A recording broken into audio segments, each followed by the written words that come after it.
آج کا افسانہ سنا رہے ہیں طیب رضا جیلانی۔ افسانے کا عنوان ہے آخری ملاقات۔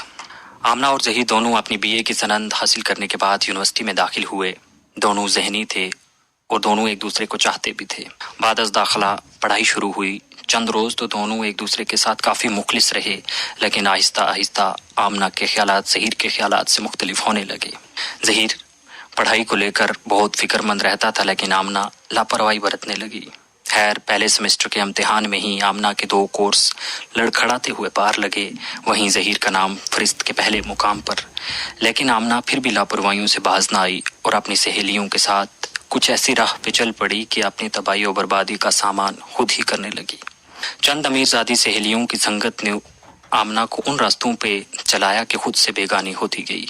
بات یہاں تک پہنچ گئی کہ ظہیر تو بیچارہ ماموزاد بھائی تھا، لیکن گھر والوں سے بھی جھوٹ کہنے لگی۔ ظہیر جب ملتا خستے چہرے سلام کرتا اور اپنے راستے چل پڑتا۔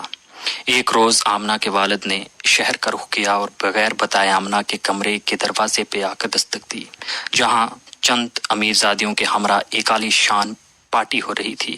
والد نے جب اس حال میں بیٹی کو دیکھا تو پاؤں تلے زمین نکل گئی۔ خیر، والد نے اندر جانا مناسب نہیں سمجھا، وہ باہر سے ہی ظہیر کے کمرے کی جانب نکل پڑا اور وہیں ظہیر بند کمرے میں بیٹھا اپنے امتحان کی تیاریوں میں مشغول تھا۔ آمنہ کے والد، جو ظہیر کے ماموں بھی لگتے تھے، نے دروازہ کھٹکھٹایا۔ ظہیر نے دروازہ کھولا اور سلام کیا۔ ماموں آپ اچانک؟ سب خیریت تو ہے؟ ظہیر نے خیرت سے پوچھا۔ ہاں سب ٹھیک ہے، آمنہ کے والد نے نہایت ہی تھکے ہوئے لہجے میں کہا۔ خیر، ظہیر نے کتابیں بند کی اور چائے بنانے میں مشغول ہو گیا۔ آمنہ کے والد کی آنکھوں میں وہ عکس بار بار آ رہے تھے، کانوں میں وہ انگریزی گانوں کی گونج اس کے کلیجے کو چاک کر رہی تھی۔ ظہیر نے کپ میں چائے اور پلیٹ میں بسکٹ رکھ کر اپنے ماموں کے آگے رکھے اور کہا، ماموں جی چائے پیجیے۔ آمنہ کا والد دیوار سے ٹیک لگا کر بیٹھا ہوا سوچ میں بہت گہرائی میں ڈوب چکا تھا۔ ماموں جی لیجیے چائے لے آیا ہوں میں۔ ظہیر نے پھر ان کو متوجہ کیا۔ آمنہ کا والد آنسو پوچھتے ہوئے اوپر اٹھا تو ظہیر نے انہیں اس حالت میں دیکھ کر ان سے دریافت کیا۔ ظہیر کے ماموں نے دماغ کے بوجھ کو ہلکا کرتے ہوئے تمام تر باتیں سنائی۔ ظہیر جو ان باتوں سے بہت پہلے ہی واقف ہو چکا تھا، لیکن ظہیر نے کبھی کسی کو ان باتوں سے آگاہ نہیں کیا۔ آمنہ کا والد ظہیر کے ساتھ بچپن ہی سے بہت پیار اور اچھا سلوک کرتا تھا، جو آج بھی بالکل ویسا ہی تھا۔ حقیقت تو یہ تھی کہ آمنہ کا والد ظہیر کو اپنا داماد بنانا چاہتا تھا۔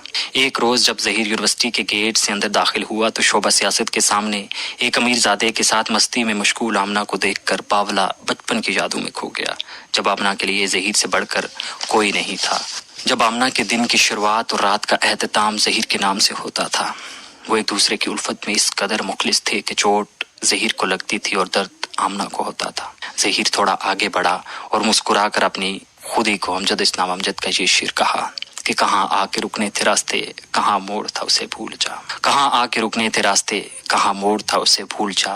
وہ جو مل گیا اسے یاد رکھ، جو نہیں ملا اسے بھول جا۔ اپنی خودی کو یہ شعر سنا کر اپنی منزل کی جانب بڑھ گیا۔ جون جولائی کے دن تھے۔ یونیورسٹی کے ٹھیک پیچھے والے پل پہ شام کو اکثر لوگ ٹھنڈی ہوا لینے کے لیے جمع ہوا کرتے تھے، وہیں امیرزادے بھی بڑی بڑی گاڑیوں میں بیٹھے ٹھنڈی ہوا لگاتے تھے۔ ایک شام کو ظہیر بھی ہوا خوری کے لیے پل پہ گیا تو ایک اچھی مہنگی گاڑی پل کے ٹھیک درمیان رکی۔ ظہیر نے نگاہ اٹھا کر گاڑی کی طرف دیکھا تو گاڑی میں سے ایک کھلے گیسو، کالے چشمے، مردانہ پتلون، قمیض پہنی لڑکی جلوہ افروز ہوئی۔ لیکن کوئی کتنا ہی اپنے آپ کو کیوں نہ بدل دے، عاشق کے دل و نگاہ معشوق کی آہٹ تک پہچان لیتے ہیں۔ اتنے میں ایک امیرزادہ بھی گاڑی سے باہر نکلا، مختلف انداز کی تصویریں کھینچی اور گاڑی میں سوار ہو کر جانے کہاں چلے گئے۔ ظہیر کو دکھ تو ہوا ہی، لیکن وہ انسانی فطرت سے واقف ہو چکا تھا اور انسانوں سے وابستہ اس کی امیدیں بھی ٹوٹ چکی تھی۔ خیر، وقت گزرتا گیا۔ جہاں ایک طرف ظہیر کے اچھے دن آنے لگے، وہیں آمنہ کے الٹے دن شروع ہوئے۔ ایک طرف ظہیر کی محکمہ مال میں بطور آفیسر مقرر ہوا تو دوسری جانب آمنہ کے لیے امیرزادیوں کے در بھی بند ہوئے۔ ظہیر کی نوکری کی جب آمنہ کو خبر ہوئی تو رہا نہ گیا۔